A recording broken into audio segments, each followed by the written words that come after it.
morning, sir. How are you? I see a business name on your excavator here. Are you running a business? Why? Are you doing work right now? Yep. Where are you headed to, if I might ask? Dorchester. And the reason I ask this is I don't see a name or a USDOT number displayed on your truck. State trooper told me I don't need one. You would, sir. I'm not for hire.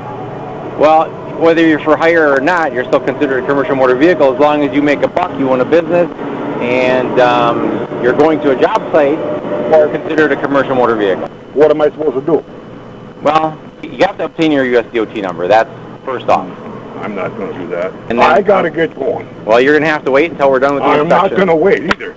Well, you'll have to. No, I don't have to. Yes, sir, you do. Don't tell me, hey, I have to. No. I'll get in that truck and leave. Well, that's fine, but then I'm going to have to arrest you. Go ahead. You're staying here, sir. You're not leaving. I'm leaving. No, you're not. I got work to do. No, we're going to go through this inspection. You need to settle down. That's fine. You're going to be placed under arrest. 70 West on Pine Road. 70 West on Pine. Which way might be stopping? You're on Pine now. 216, you're covered.